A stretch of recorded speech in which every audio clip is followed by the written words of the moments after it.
Sila setiausaha. Menteri di Jabatan Perdana Menteri akan mencadangkan usul untuk memilih pengerusi jawatan kuasa kira-kira wang negara di bawah Peraturan Mesyuarat 77.2. Tuan Speaker, saya ada peraturan mesyuarat untuk bantah usul ni sebelum dibaca. Boleh? Dia belum kemukakan ke? Whether it's proper to dibaca. Sila kemukakan usul dulu. Okey, lepas ni saya mohon bantah.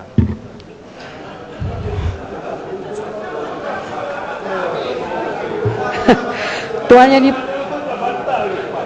Di-Pertua, saya memohon mencadangkan bahawa Yang Berhormat Dato' Hassan bin Arifin, Ahli Parlimen Rompin, dipilih menggantikan Yang Berhormat Dato' Nur Jazlan bin Muhammad, Ahli Parlimen Pulai, sebagai pengurusi jawatan kuasa kira-kira wang negara bagi Parlimen ke-13. Ada yang menyokong?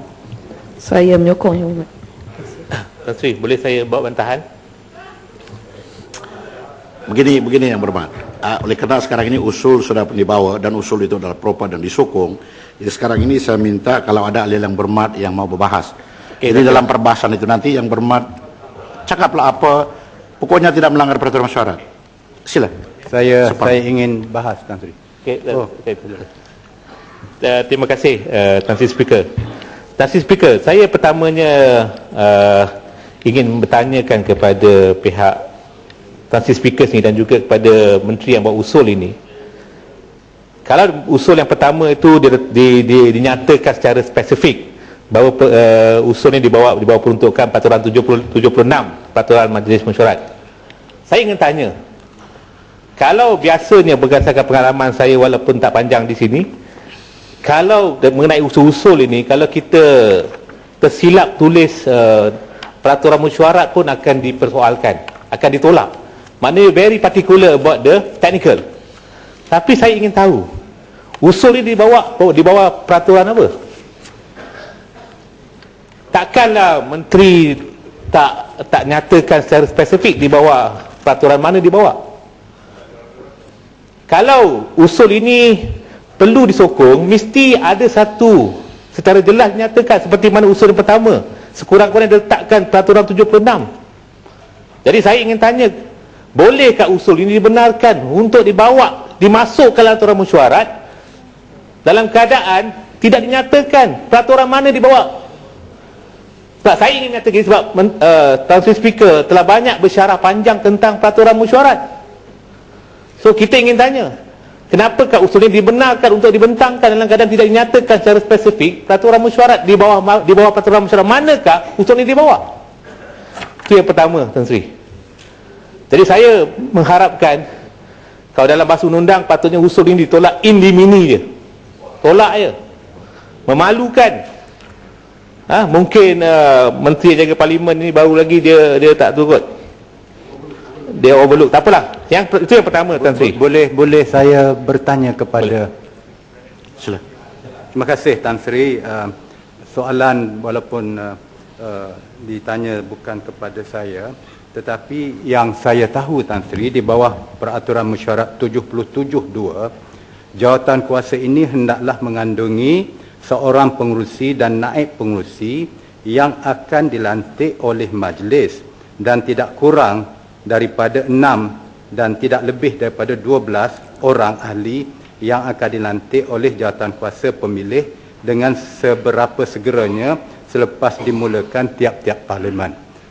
Saya sebut peraturan itu daripada konteks sebagai seorang ahli PAC yang saya merasakan bahawa oleh kerana keanggotaan PAC selama ini tidak pernah kurang daripada 6 orang ahli, saya ingin bertanyakan kenapakah sidang PAC yang sedang rancak ingin menyiasat berkaitan dengan isu 1MDB itu telah tiba-tiba dihalang daripada terus untuk bermesyuarat dan tidak benar untuk bermesyuarat, walaupun peraturan yang ada ini jelas mengatakan bahawa kita hanya perlu 6 orang ahli sahaja. Walaupun pengerusi yang baik itu telah dinaikkan pangkat menjadi timbalan menteri, seorang lagi menjadi menteri penuh, 2 orang lagi menjadi timbalan menteri, tetapi masih ada baki 9 orang ahli PAC. Dan oleh itu seharusnya dibenarkan untuk terus bermesyuarat kerana isunya yang amat penting yang sedang dibincangkan dan sedang mendengar laporan daripada Jabatan Audit Negara. Jadi ini saya rasakan Tan Sri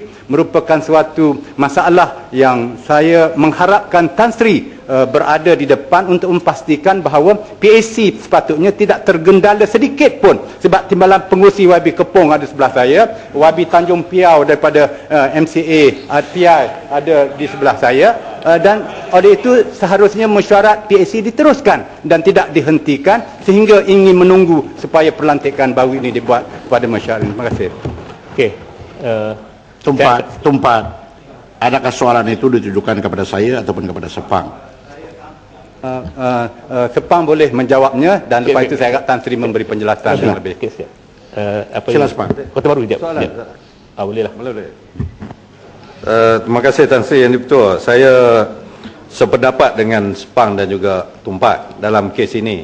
Pelantikan jawatankuasa kira-kira wang negara ini di bawah Peraturan Mesyuarat 77. Dan isu yang dibangkit oleh Tumpat tadi, beliau seorang ahli PSC yang lalu. Kalau dilihat Peraturan 77.3, ianya jelas. Berbunyi, saya bacakan, semasa ketiadaan pengurusi atau naib pengurusi oleh kerana keuzuran atau lain-lain sebab, jawatankuasa hendaklah memilih salah seorang daripada mereka untuk menjadi pengurusi yang akan mempengurusikan mesyuarat jawatankuasa itu. Jadi saya rasa Dewan ini perlu diberitahu, perlu dijelaskan kenapa semasa Pulai dilantik menjadi ahli kabinet tidak lagi boleh menjadi pengurusi PSC. Kenapa? Mungkin Sepang boleh ini, naib pengurusi ada dan juga ahli-ahlinya ada, sedangkan ianya tidak dilakukan, tidak dibenarkan untuk dilakukan begitu. Mohon penjelasan. Masih. Sepang, duduk Sepang. Oleh kerana ini melibatkan dengan peraturan mesyuarat dan tafsiran peraturan mesyuarat,